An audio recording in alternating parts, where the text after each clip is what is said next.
Hey everybody, how you doing out there? Today we're gonna look at a drawing process video for 2 pet portraits, and this is a pretty cool project. So every year our local museum, the Greenville Museum of Art, does a fundraiser where they have people send in pictures of their pets, and you can do 2 options. You can pay $50 to have an artist, a person who is who identifies as an artist, draw your portrait, and that's $50. Or you can put in $20, and you can have a member of the museum who staff who does not consider themselves to be an artist do a drawing. And anyway, it's a lot of fun. And I've done it for the last, well, I guess, did I do it 2 years in a row? I really don't know. I know I did it last year. I think I did it the year before. Anyway, so it's a nice way for, it's a nice way for me to help the museum, since I don't have a whole lot of money to help them out.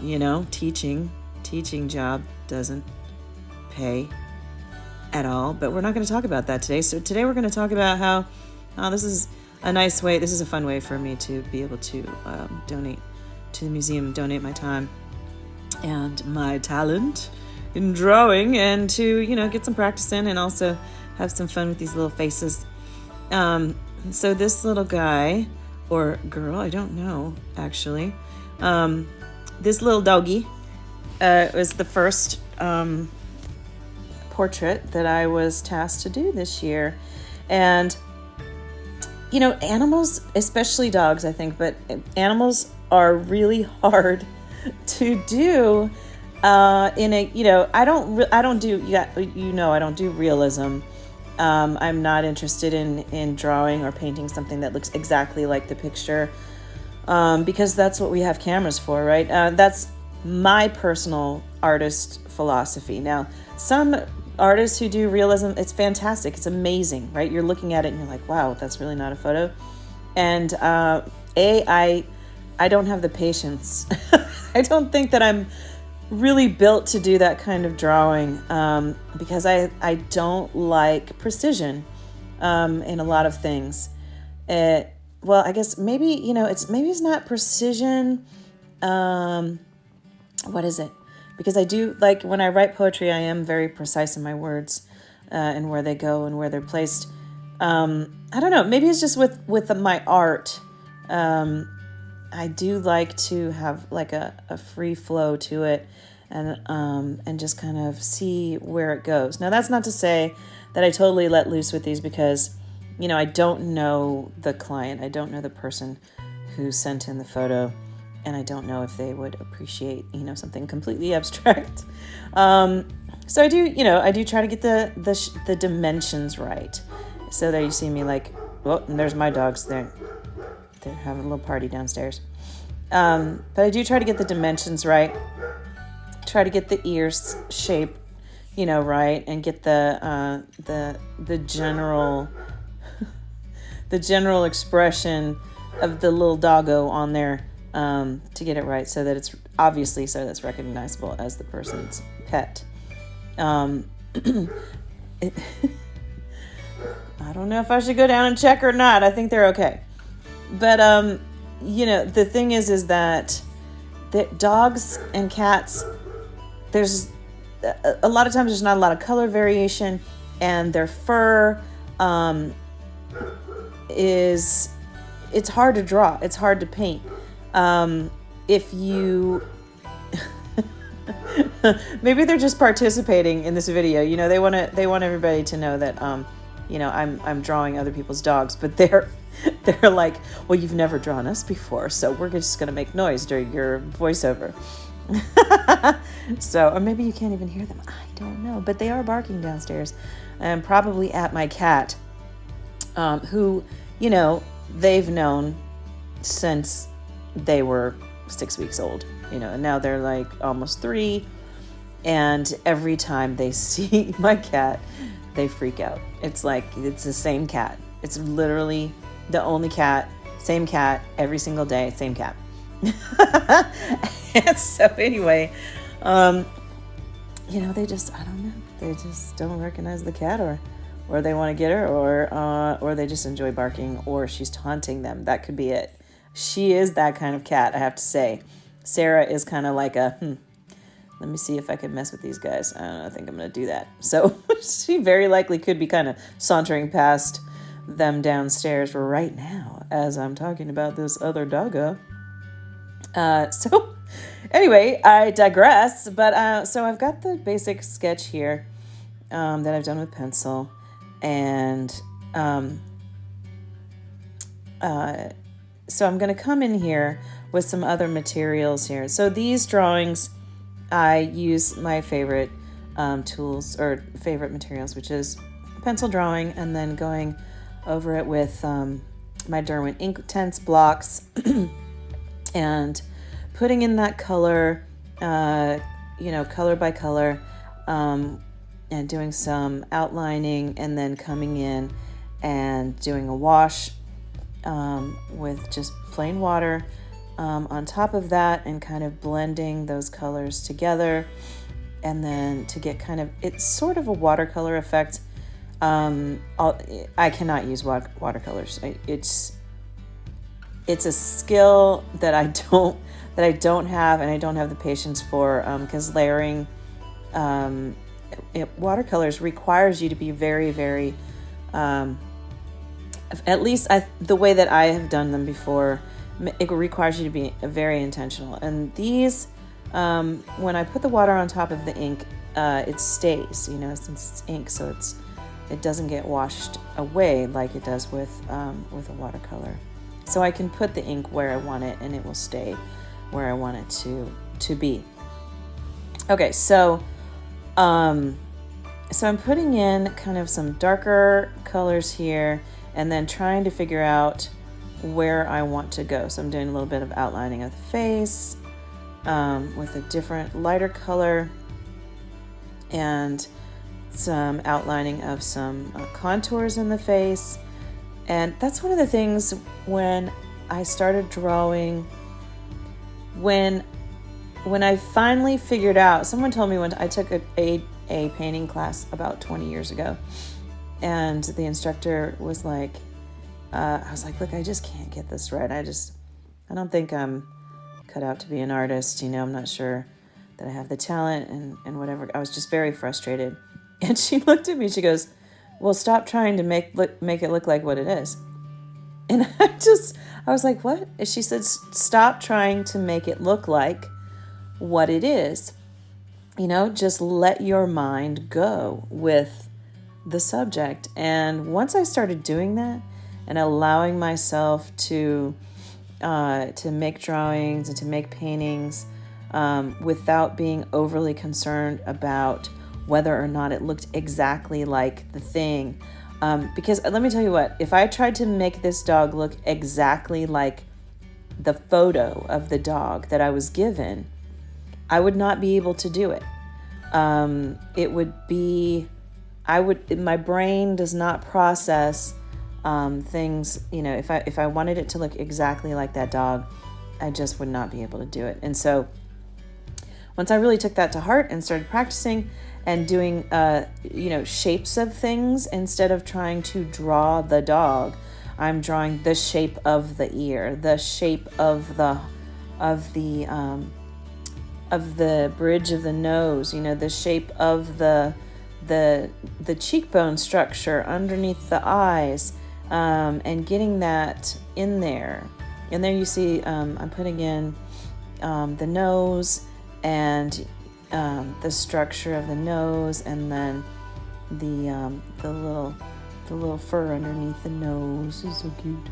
And then I'm going to come in and just kind of work this water into the Inktense color, and really just allow it to blend in the way that's going to blend in, and really kind of hope that I got the basic shapes right.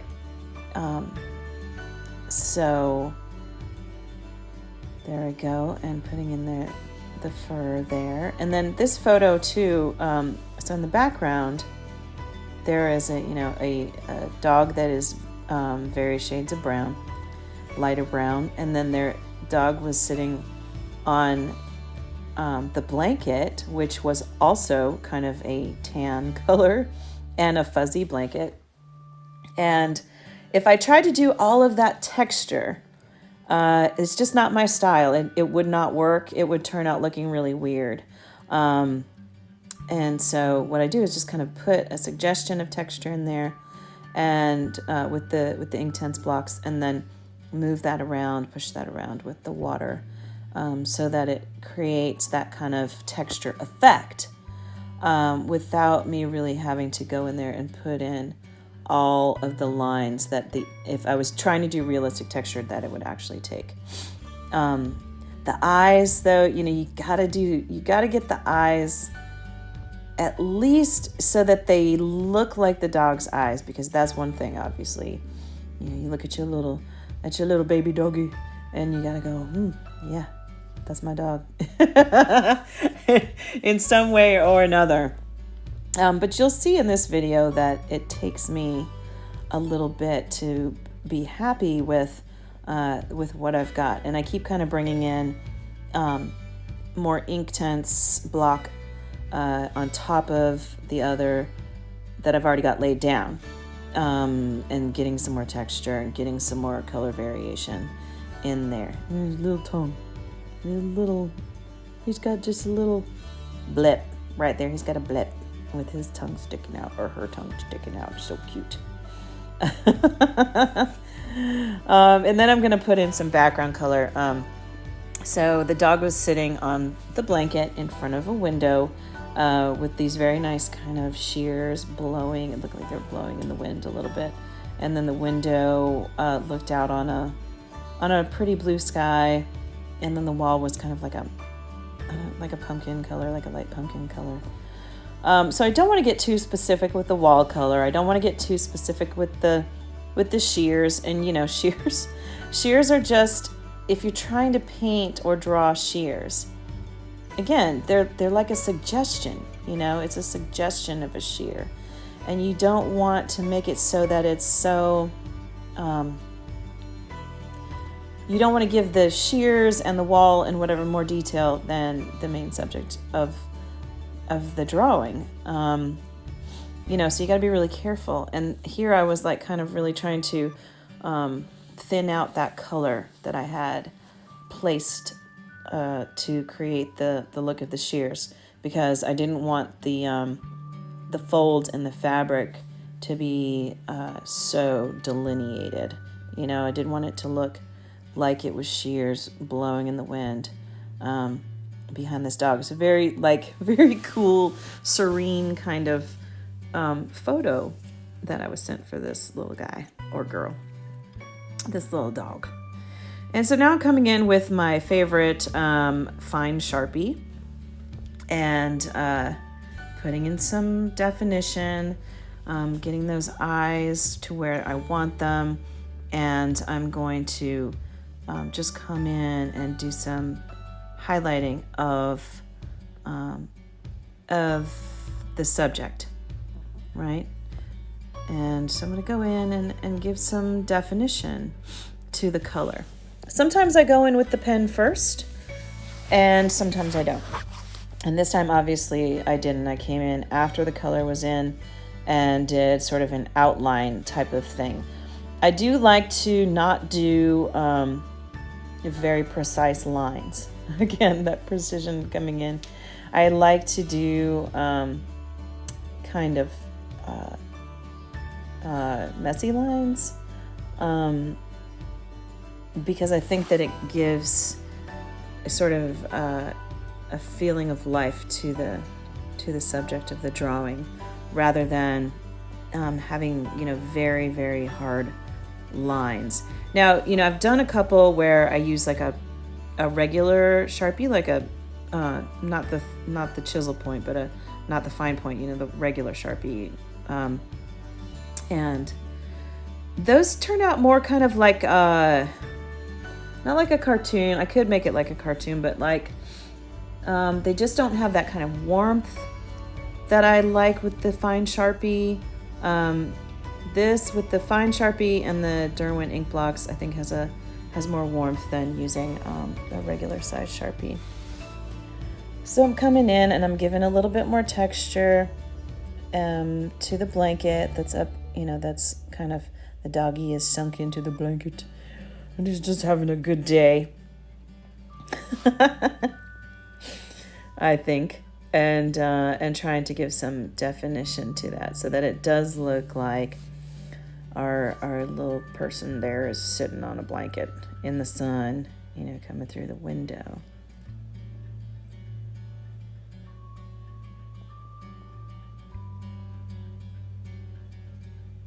One of the things about, I really enjoy this because hopefully the person will get this and they'll be very happy with their drawing and with their what they got for their donation to the museum. We really need the museum here in our town, as does every town with their museums, and it's nice that people can get something back.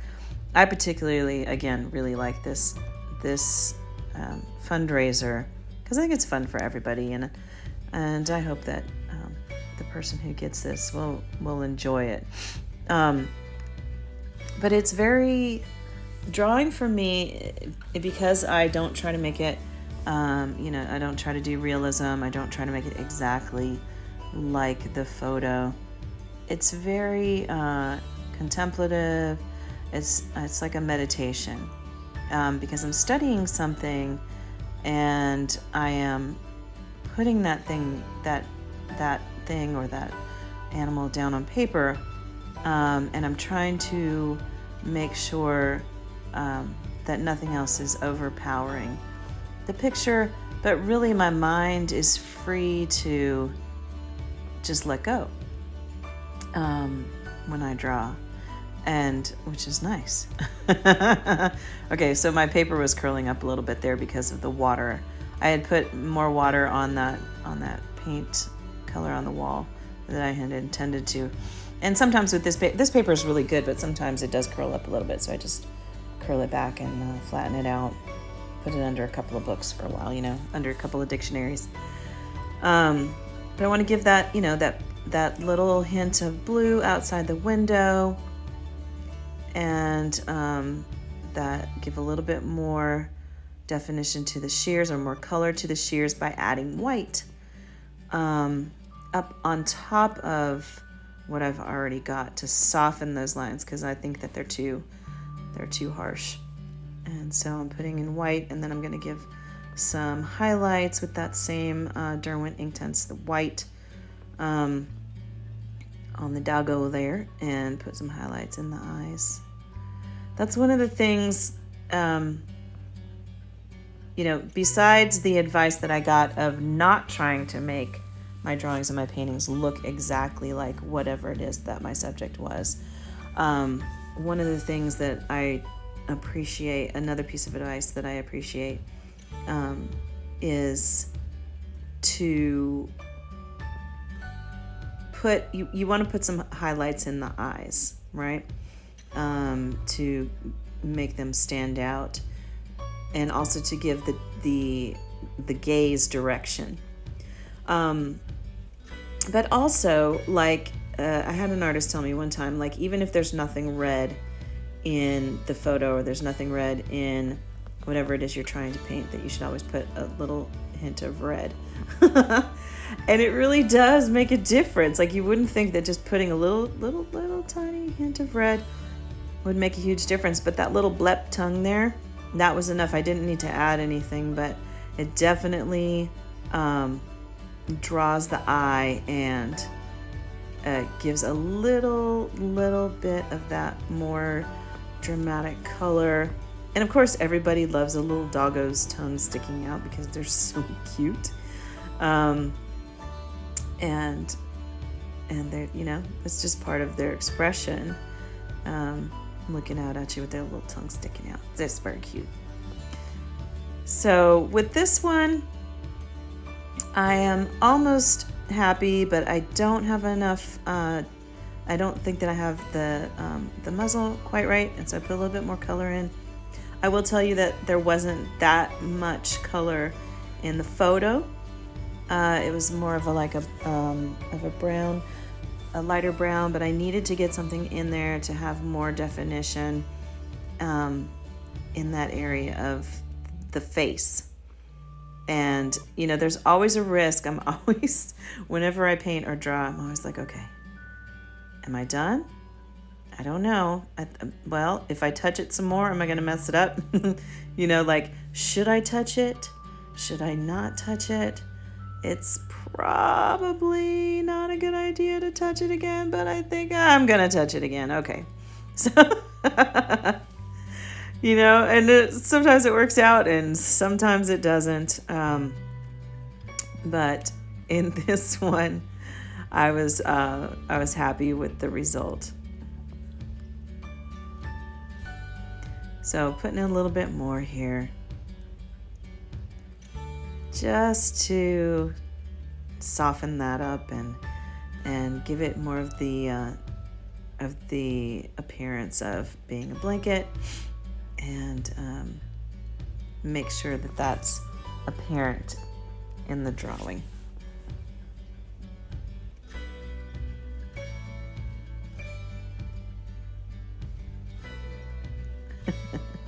So you can see what I mean by coming back and kind of touching it a little bit more, tweaking it. Like, I don't know. Should I put this line? I'm not sure. I can't even imagine doing full realism. I think that I would probably, it would take a long time. I know that for sure. One of the things about this fundraiser is that, you're not supposed to spend too terribly long on each portrait. Because it is a fundraiser. They want you to do, several portraits, and but also it's supposed to be fun. It's not supposed to take, days and weeks and whatever to finish these portraits. So fortunately for me, that's kind of how I operate. So, all right, I'm bringing in some more pencil. Because I don't want the harshness of the Sharpie, and putting a little bit more definition in, a little bit more color, until I'm really happy with how that looks. Putting in some more of the white in the eyes, and just a little bit more of that Sharpie. So again, the materials for this are just your multimedia paper. I have your regular drawing pencils, a fine point Sharpie, Derwent Inktense blocks, and I don't think I used any charcoal in this one. A lot of times I'll use charcoal to kind of go around and give some shadows, but I don't think I used any in this one. There, I'm giving some more definition to the fur. I felt like there wasn't enough where you could see kind of, how when doggos lay down and they're all scrunched up, and I needed to see that a little bit of that skin, kind of bunched up because they're curled up and taking a nap, or they probably were taking a nap. And then, Mom said, "We're gonna take a picture."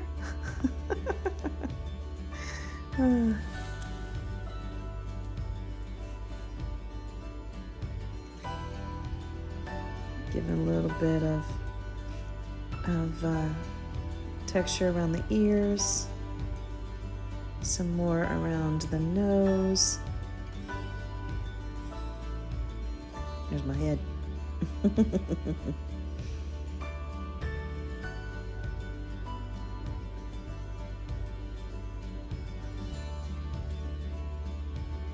A little bit more highlight in there. Just trying to make that balance so that the face isn't flat. You know, I don't want the face to be flat. I want the face to, while not being, you know, completely realistic, I do want it to have depth.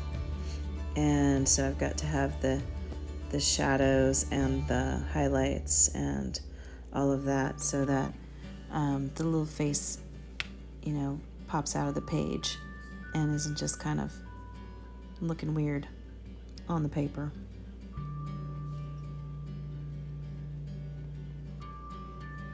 And there's that. But then I wanted to try it a different way, of course. So this person's going to get 2 drawings.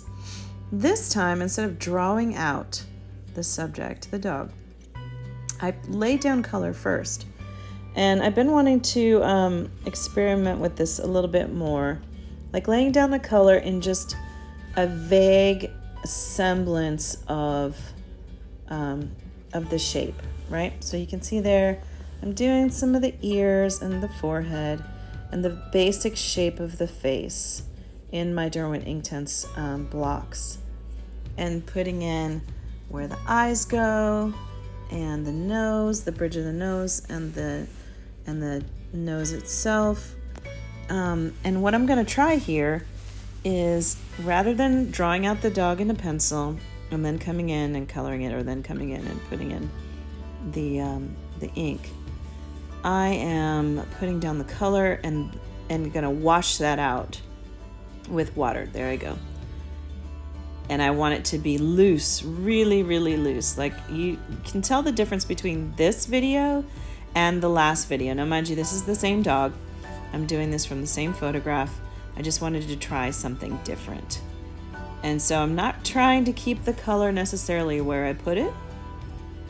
I am trying to make it very loose. You can see there's so much water on this page. And I didn't do that with the last one. But you can see it's starting to curl up there a little bit, and it's very wet. And washing out the blue there. Notice that I don't have the window structure yet. I just put some blue, and I'm kind of pulling that down partially into the dog, and then I have to let that dry. All right, so it's dry. Now I'm going to come back in, and I'm using a charcoal pencil.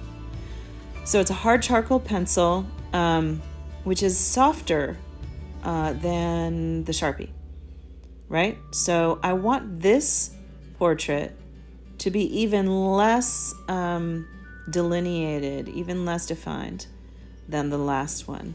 I want this one to be very soft and I'm not trying to be as accurate with my dimensions and everything. I'm still trying to make sure that it looks like the dog in the photo, but I'm allowing my brain to kind of go even more loose here, and just drawing the basic kind of effect, or the essence of the dog. And so there I'm kind of pulling in the shears there again, and the window frame. I don't want it to be, again, I don't want it to be too delineated, so I'm trying to make that soft. And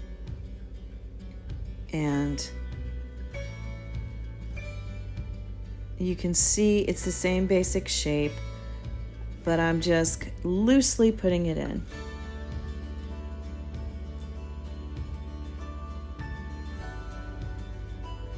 Now I'm trying to figure out where to go next.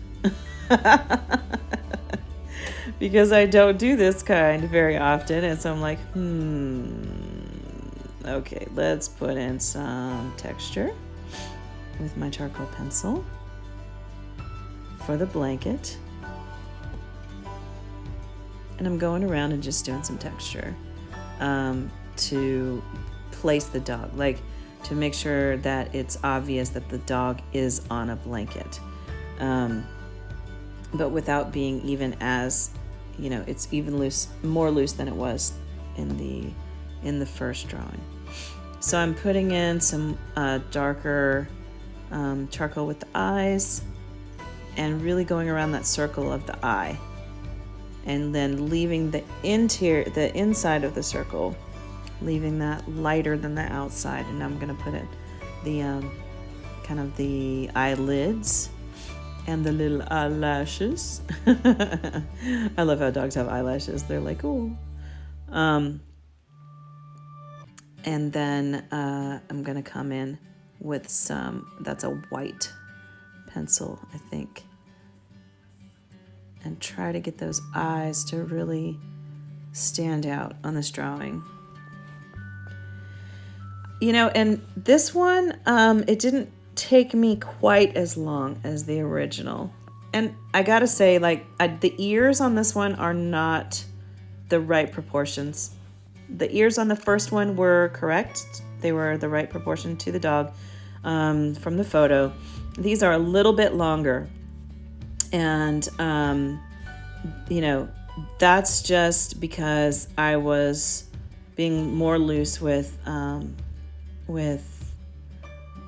the outlining, with the Inktense blocks. And then I'm coming back in and, I'm going to make certain parts of it more delineated with the charcoal there. But I want this to feel more like kind of, what am I going for? Not like an outline of the dog, but sort of like I'm not sure how to describe it exactly, but I want it to be more loose. I wanted it to be softer and more loose than the first one that I did. And so I don't think I bring in the Sharpie at all in this one, which is unusual. Okay, so coming in again and putting a little bit of definition in with that charcoal pencil, which I don't use very often either. And I'm glad that I used it on this one because I really like the way that it turned out. Putting in some character there into the little doggo. Those are my Inktense blocks. There we are again. I love my Inktense blocks. Yes, our third crone gave me those Inktense blocks, I believe, for Christmas last year. It was very exciting because they're an amazing material that I love to use. And I got so many colors. And tell me what you think. You like this one or the first one? Thanks for watching.